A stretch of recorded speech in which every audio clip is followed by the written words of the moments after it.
I need to do is I need to glue my cake down to this little mat. So I'm just going to use a very small amount of icing, just so it's centered in the middle of my cardboard mat here.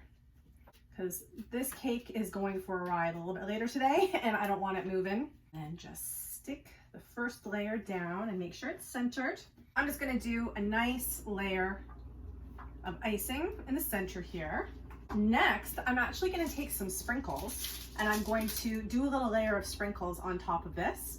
And then I'm going to put the next layer down. Make a gigantic mess and put the second layer of the cake down.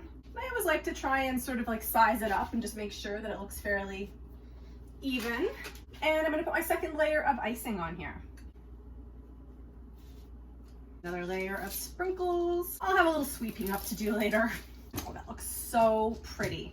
Just want to show how gorgeous is that already. We are ready now to place the last layer on the cake. Now we want to do a layer of icing that is known as the crumb coat. It's just a really, really thin layer of icing around the entire surface of the cake. Already I've put the sort of smoother side, not the cut side, facing top. So that's going to eliminate crumbs as well.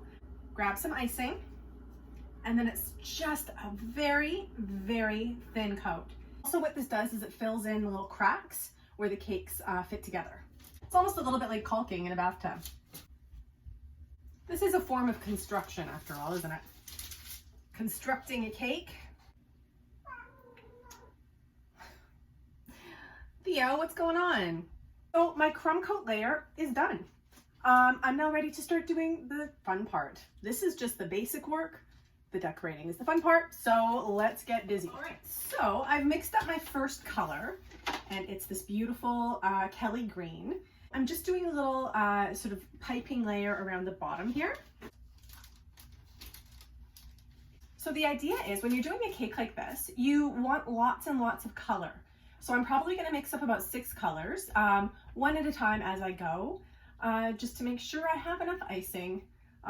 But first layer is done, and then I've got more for accents later. The other thing I wanted to do before I did anything else was just to find a really nice blue to have as my base for the top, and then just moving down to the sides. This very beautiful sort of mermaid sea foam. It's just gorgeous. I'm just going to do a really nice light coat on the top, and that will be my beautiful base. And I use gel colors too.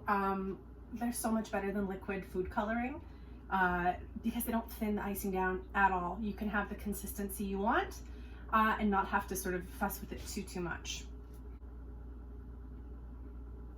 So far so good. I'm pretty happy with this cake so far. You know, my friend who I'm making this for basically said, you know, if her daughter can't have a party this year, she might as well have a really special cake. I'm super happy to be a part of that. Kind of a crummy year for birthdays and everything else, so let them eat cake and we might as well eat cake too. And this is such a great little tool as well. It's a bit of a flexible plastic spreader, and it really, really is forgiving. You can mix with it, you can scrape with it, you can apply the icing with it. It's awesome. I love playing with color.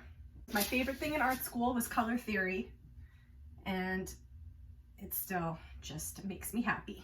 So I prepared 2 purple icings, 1 light blue, and then 2 super vibrant greens that I actually might thin out a little bit later and make them a little bit lighter. I'm gonna use a little of the darker green for accents, but really I think it's a bit too grinchy for my liking. I want this to be a bit more subtle. So all I'm gonna do now is I'm just going to start swirling and piping some different sort of like sea foamy sort of bubbles, some interesting shapes that are kind of reminiscent of underwater.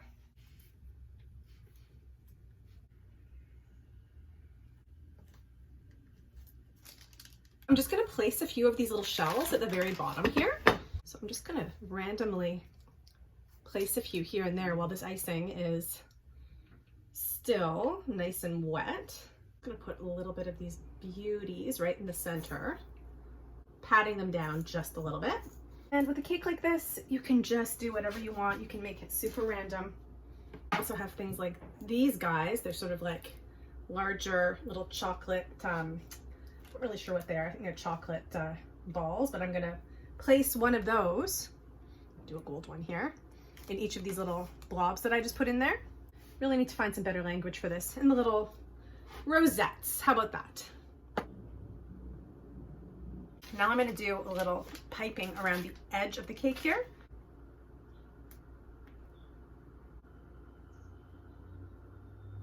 So now I'm just kind of covering up a couple of the areas down here that still have some white cake showing.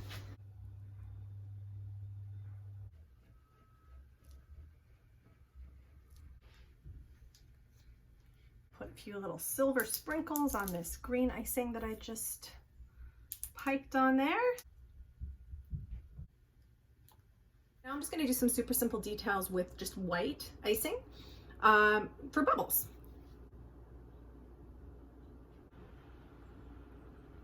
I think the cake is done, other than the last part is putting on the mermaid's tail. So I just put a little bit of buttercream on the bottom there, and I'm just gonna make sure that it's good and stuck. Just these last little details. I am done.